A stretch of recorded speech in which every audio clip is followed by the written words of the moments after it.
Hey guys, how's it going? Mario here. Hey, listen, I wanted to make a video, and this is a serious video. Just want to let a lot of gun owners know, especially the ones that live in the state of California, of what they should do with all these legislation that passed this year. That is going to put a lot of restrictions on the way we do our everyday business. From restricting us from what they call an assault weapon, which to me is ridiculous.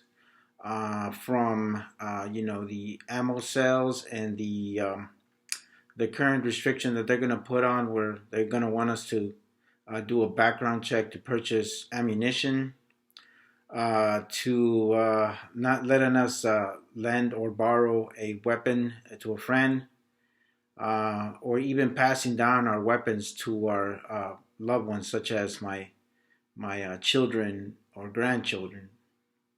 So in the meantime, I'm stuck in California. So in the meantime, I'm going to abide by these unconstitutional laws. But what I'm going to do is save my ammo, purchase as much ammo, purchase as much weapons as I can, do all the things that I need to do just so that I am ready for all these restrictions that they continuously do. Now, what does this really mean? This means that I won't get a chance to go to the range as much. I'm going to be really conservative with my ammo. I'm going to do, I'm probably going to end up buying one of those Laser Max systems where I can practice at home and continue to work on my, just continue practicing, which is the probably least expensive way that I could go about it without having to use rounds.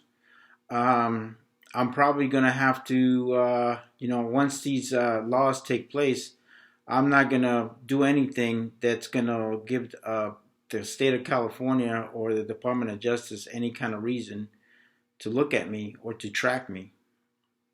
And it's sad that we have to go through these things, guys. And it's sad that a lot of these laws continuously are being thrown at us, and it seems to me like a lot of people are not doing anything about it.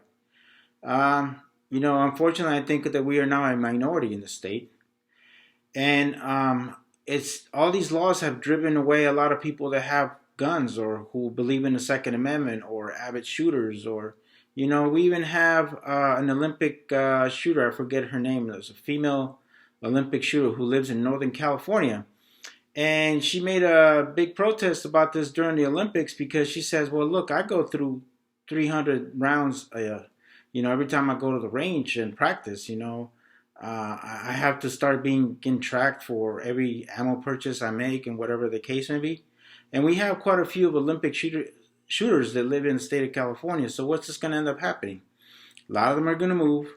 A lot of them are not going to abide by these laws because they're unconstitutional and they're ridiculous. All you're doing is trying to, oppress the people that have them and trying to keep track on what they're doing. To be honest with you, most law-abiding citizens will never do anything stupid.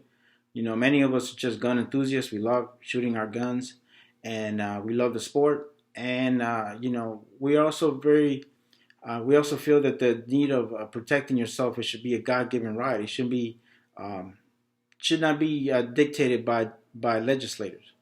But at this point, there's really not much we can do. And of course, with Proposition 63, which is the ammo background, it's going to end up being in the ballot. So what's going to end up happening? Well, I really feel that this proposition is going to pass.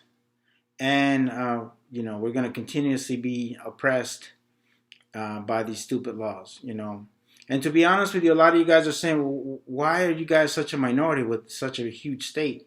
Unfortunately, for the gun owners that are leaving, we're getting a lot of new residents into the state that are not gun owners and maybe don't believe in the way we believe, especially those that are conservative and gun owners, and that's the problem. We wanted to put all these gun, whatever the hell you guys call that, stupid legislation that Jerry Brown threw at us, like 5 or 6 bills or whatever. We tried to put it on the ballot so at least the voter could at least, at least it has some sort of chance.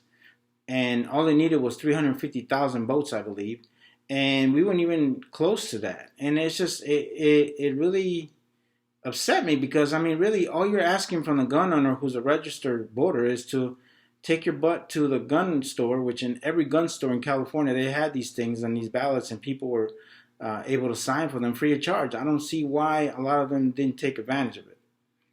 But it is what it is. I am a bit concerned.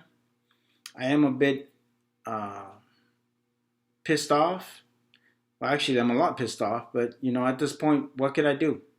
I'm a minority now. So what I would tell you guys is buy as much ammo as you can.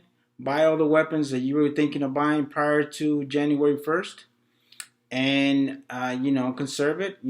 Use whatever you think you can use without having to not have to go through these ridiculous steps just to buy more ammo.